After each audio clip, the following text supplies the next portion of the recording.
What's going on, Fit Fam?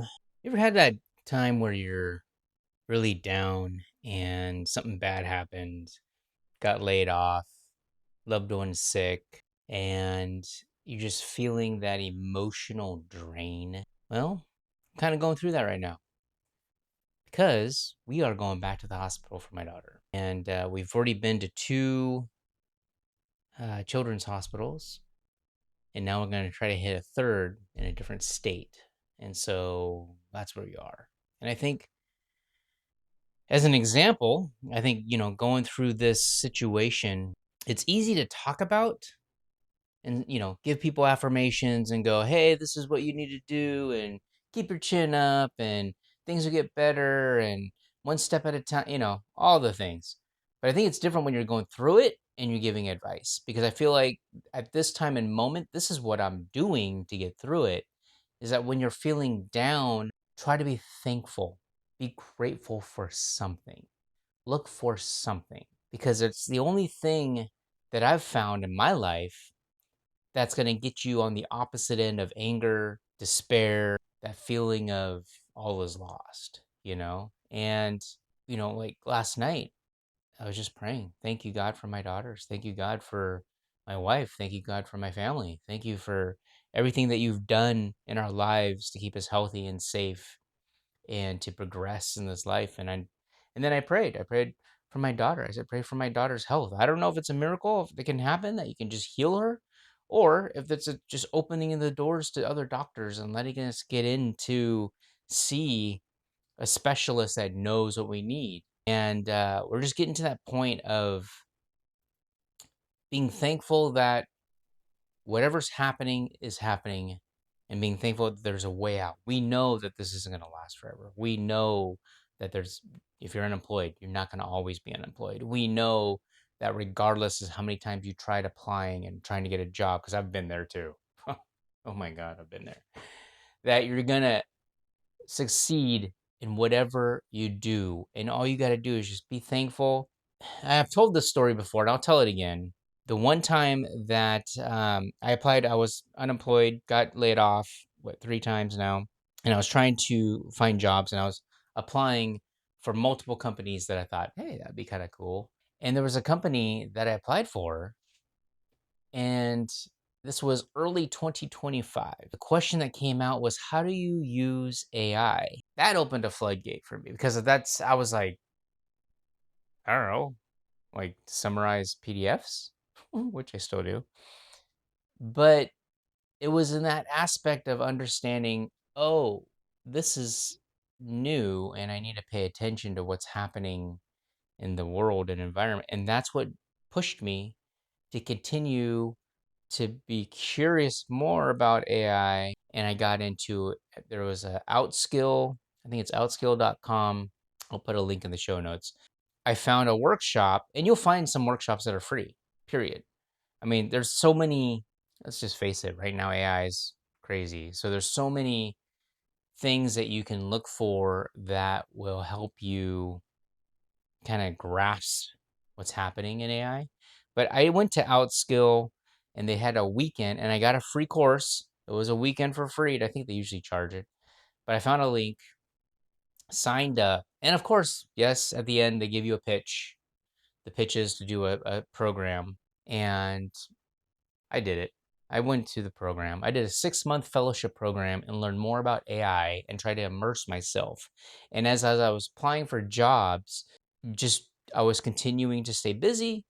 I was creating, I was vlogging, I was podcasting. So there were still things I was like, it was a happy place, even though I was unemployed and we were barely making it. I was still happy to be able to be creative and produce and be productive, do something.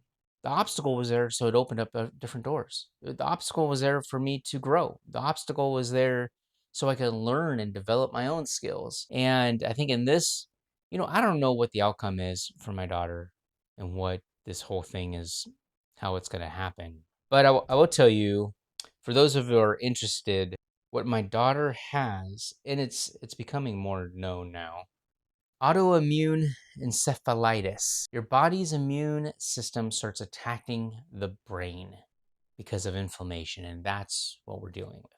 It's crazy to think what this inflammation thing does and how it affects her. I mean, it is black and white. It is one day, and it's not like instant. So it's not like she's demon possessed like my mom. It's she's loving and caring, and that's her baseline. Thank you, Dad. I love you, Dad. Thank you, Mom. I love you, Mom. And she's very caring. Does her responsibilities. When it hits, and it has to do with like the GABA receptors or something, when that lowers, change. There's a complete change in personality. And, you would think that the kid's crazy. You would think, oh, this my child needs to be admitted. That's the type of thing that you're going through. And it usually happens, the changeover usually takes place in about an hour or so. You'll start seeing a little bit of she's talking back to you. And then it starts to develop more and more. It's like when someone gets angry and you try to settle them down and they just become more angry. It's kind of like that. It's that rage. So she gets to that point where she starts yelling, starts shouting. I don't want you to be my dad. I don't want my mom. I want someone else. I don't like this person. This is my house. She cracks me up. She goes, "This is my house." I'm like, "Where did she learn that?" I never say that. My wife says that. So it's stuff like that. And so, in order to get her back down to baseline, we were giving, obviously, when that occurred, we went to the ER, children's, and then and then we didn't get admitted. And then we went to Mary Bridge and finally got admitted after 2 times. Went to children's twice too. And got admitted, did all the tests. Here's the thing, that inflammation process, we did a EEG, because sometimes when your brain, you can't walk straight and you start shifting and your hip, it's like your hips locked and you're trying to walk. She started doing that. So, and then kind of shaking out of rage. So we thought, oh, maybe it's a seizure. We did an EEG, normal. We did a CT scan, normal. MRI, maybe it's a tumor. Maybe something's happening in her brain. Maybe MRI, normal. We finally did a lumbar puncture, sent away for the test. It takes a few weeks for those tests to come back. This got hit. Autoimmune encephalitis. It triggered something. And so we're like, okay, now we know. Now we have a direction to go. So once that came back, and then we got some meds, a prescription for meds to kind of have her keep that baseline as close as we could. I mean, she hasn't been 100% still, but she's been close to that baseline. Now, here's what the doctors didn't say. After 5 days of giving this med, the effectiveness on the body wears out. We're like, what? And that's what we're dealing with now. I think we're on day 6. Yeah. So, like, last couple of days, we gave her the med in the morning. Great. Evening, it started changing. It was coming back, and it wasn't being as effective. And so we're told to double the dose. So we doubled the dose. Maybe kicked in a couple of times. Last night, it didn't work. Doubled the dose, gave her something else, and it wasn't until hours later that she started coming back down. But I mean, it's getting to a violent point where now she's 6 years old. So thank God. If she was a teenager, I don't know how you would restrain a teenager who is 16. I mean, who's getting to the point where they're swinging and pinching and kicking and throwing stuff at you. I mean, it's crazy. So thank God she's only 6, that we could restrain her and hold her back. And she won't respond to me. She responds to her mom. And we have a 1-year-old. So now I'm taking the 1-year-old away from the situation and playing with her and keeping her busy and occupied. But I'm just like,